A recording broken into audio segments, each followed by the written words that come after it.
have you seen what's been going on in Russia with what I can only explain as people trafficking? So basically, last week, reports came out that Mm. at least 20 Indian and Nepalese men have been lured to Russia with fake job adverts. And then once they get there, they've been forced into signing military contracts and then been put on the front line in Ukraine. So this is pretty shocking. Now, the Mm. actual total number of people that this has happened to is something that we don't know.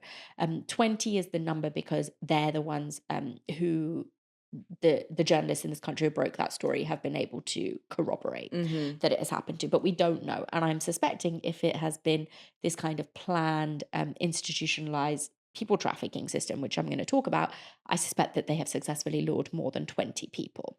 And there are actually around 240 families in India and Nepal that are saying that their loved one has been lured this Wow. way.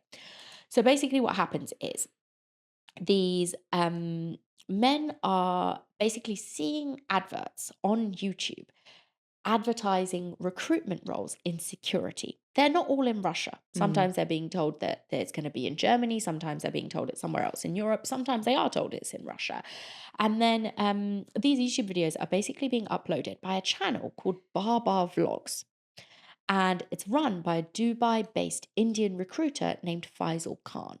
So he is uploading these videos onto YouTube. People are seeing it. One man in particular that The Guardian did interview, he's called Naradam Pun, and he was a Nepalese man. And I say was because he has since been killed in Wow. Ukraine. And he basically saw it, and he saw it as a job that had been offered in Germany.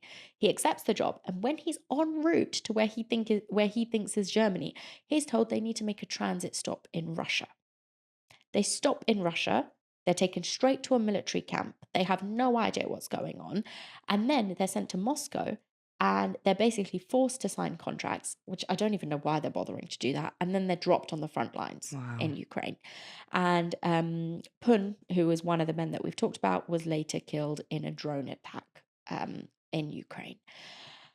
And basically, nothing really seems to be happening. The Nepalese prime minister has basically come out and spoken strongly about this, told his citizens do not go to any of these jobs that are being advertised. And he's also trying to apply some pressure to the Russian government to stop this kind of thing happening. But the Russian government have their fingerprints all over this Mm. because they're the ones giving the military contracts when these men arrive. But Modi in India has remained quite quiet Mhm. about the whole situation, even though it's his own citizens that are being taken out there. Because Modi absolutely wants to be part of this new world order that Russia wants to Yeah. propagate. So India wants to stay very much on Putin's side and is willing to sacrifice its own citizens being people trafficked. Because what else is it other than that? Wow. It's exactly what Emily Kenway told us Mm. is the way people get people trafficked. Fake jobs, sucked into another country, but here they're just being thrown into a war because Putin is running out of Russian men to kill. Yeah. So he needs them from somewhere else.